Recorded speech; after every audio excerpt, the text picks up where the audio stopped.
आमचा देवाच्या नावावर विश्वास नाही, म्हणून उद्धार होत नाही महाराज. देवाच्या नामावर जर विश्वास असेल ना तर निश्चित उद्धार झाल्याशिवाय राहणार. पहा, वाल्याकडे किती पाप येऊन जाऊ, वाल्याकडे एवढं पाप तुम्हाला गेलं का?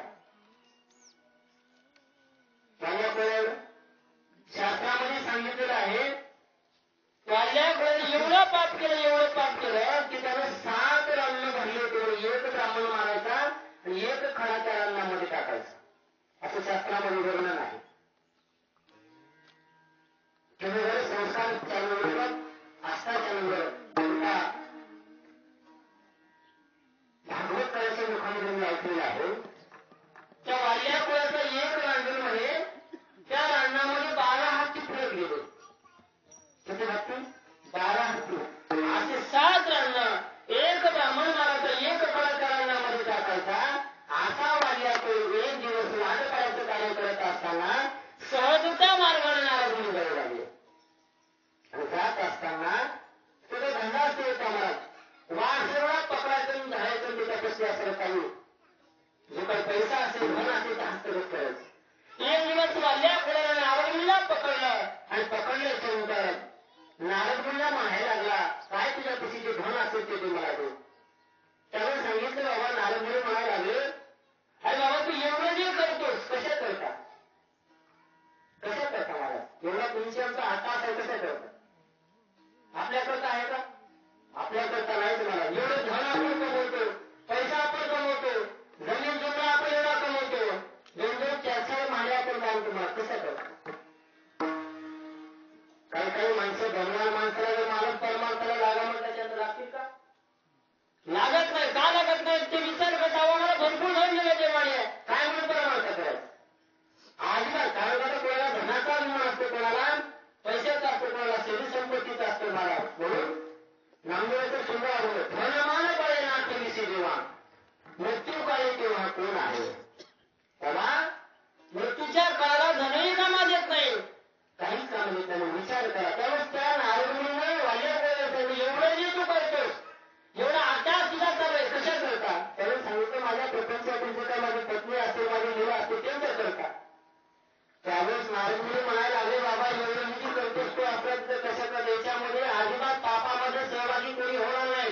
जे कर्म आपण करतो ना, ते कर्माचं फळ तुमचं आमचं आम्हाला आपल्याला बघावं लागतं, कोणी बघू शकत नाही. त्याने सांगितलं, का नाही होणार, ज्याच्याकरता मी करायला लागलो की का नाही माझ्या दुःखामध्ये सहभागी होणार. त्यावेळेस परिस्थितीला वेळण्याकरता नारदमुनी स्वतः त्या वाल्याकडे घराकडे धावलेला आहे. तिथं गेल्यानंतर सविस्तर वृत्तांताच्या उत्पत्तीला मुलांना जे समजून सांगितलं, त्यावेळेस ते मला त्या कार्यामध्ये सहभागी आम्ही होणार नाही म्हटल्याबरोबर तिथून परत आला आणि नारदमुनीला म्हणायला लागला, महाराज तुम्ही जे बोलतात ते सत्य आहे, पण आता मी काय करू सांगा. त्यावेळेस नारदमुनी म्हणायला लागले, आता एकच कर, फक्त भगवंताचं नामस्मरण कर, काहीच करू नको. महाराज वाल्याकडे एवढं पाप केलं होतं, अजिबात कधीच त्याच्या मुखामध्ये भगवंताचं नामस्मरण आलं नाही. आयुष्यामध्ये कधी त्याला देवाचं नाव घेतलं नाही, घेणारा त्याला घेऊन दिलं नाही. एवढा पापी केवळ संतांच्या दर्शनानं पावन झाला, पुण्यवान झाला आणि राम जन्माला अवताराला येण्याच्या अगोदर 60,000 वर्षापूर्वी त्याला रामायण केलं. केवढे रामायण रामाआधी महाराज. म्हणून एवढा पापी, एवढा दुष्ट, एवढा दुर्जन, जर त्याचा जर संतांच्या दर्शनाने जर उद्धार होऊ शकतो, तेवढं तर पाप तुम्हाला केलं नाही ना, तेवढं तर तुम्हाला विषय नाहीत ना. तो विषयीचा, पाप्याचा, दुराचार्याचा भगवंताचं नामचिंतन करणारा उद्धार करू शकतो. आता नामधारक नारदमुनीसारखा असा संत जर आला महाराज, तो संत तुमचा आमचा उद्धार करू शकतो. म्हणून नामदेव सांगायला लागले, कृपाचारी विषय असत संत कृपे प्रेरित उद्धरते. म्हणून संताच्या कृपेनं तसंचा उद्धार शकतो. म्हणून ब्रह्मादिक त्यांची वंदिती पाय वणी, नाम घेता वदने नौशराते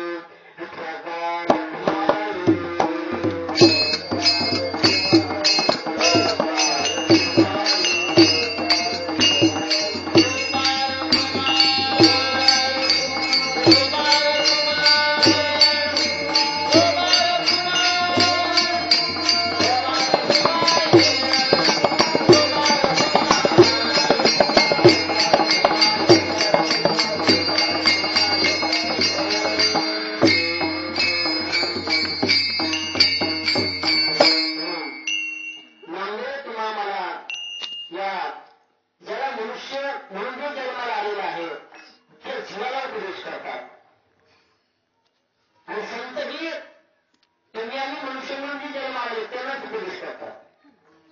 मानवाला उपदेश संत करण्याकरता आलेले आहेत. संतांची अवतीर्ण झाले महाराज केवळ तुम्हाला उपदेश करण्याकरता. वाम मार्गाने चाललेला जो मनुष्य मार्ग जीव आहे त्या वाम मार्गाने चाललेल्या मनुष्य जीवाला सन्मार्गाला लावण्याकरता संत आलेला आहे. असे संत निश्चित तुमचा उद्धार करतात. महाराज कितीतरी संतांचं चरित्र आपण पाहून गेलं त्या संतांचा केवळ वरद हस्त नाही मार्ग मुळाचा मूळ अतिमूळ नाही असला असा जरी आपला वरद हस्त प्राप्त झाला त्यांचाही उद्धार झालेला आहे. पण ज्यांनी भावाचं रामायण लिखाण केलं, नाथ यांनी भावाचं रामायण लिखाण केलं आणि नाथराजांनी भावाचं रामायण लिखाण करू लागले होते ते गावबा नावाचा त्या मार्गाचा त्यांचा एक शिष्य तेवढं असतात ते रामायण ऐकण्याकरता यायचे. नाथरायांचा वरद हस्त गावबाला झाला. त्या अडाणी गावबाने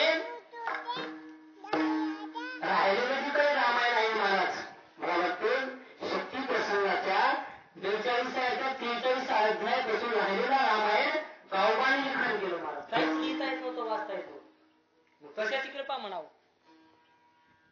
अहो माणसं कोणती याच्यामध्ये नवल नाही. सर्वात जड प्राणी रेडा देखील संतांच्या कृपेने बोलू शकतो.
संतांची कृपा झाली तर सहज शक्य महाराज. म्हणून संतांची कृपा कधी होईल तर सांगता येत नाही. संतांची कृपा जगद्गुरु तुकोबाला अनुभव झाला महाराज. कोणाचा? पांडुरंगी सत्य केला अनुभव. जगद्गुरु तुकोबाला पांडुरंग परमात्माने अनुभव केला. आणि जे काही बुद्धीमध्ये असणारा जे काही संदेह होता तो संदेह जगद्गुरु तुकोबाचा फक्त पांडुरंग परमात्माने जगद्गुरु तुकोबांचा घातला. मग तुमचा आमचाही असला बुद्धीमध्ये संकल्प विकल्प असतात ते संकल्प विकल्प संतांच्या आशीर्वादाने निश्चित असता जाऊ शकतात. म्हणून ते संत जगती तलावर तुमचा उद्धार करण्याकरता येत असतात. आणि त्यावेळेस नामदेव आहे तुम्हा मला सांगतात की अशा संतांची मलाही असं दर्शन व्हावं. रात्रंदिवस आपल्या त्या साधूचं दर्शन साधूची आपल्या सेवा मला घ्यावी असं नामदेव आपल्याला कशावर त्याचं नाव सांगतात.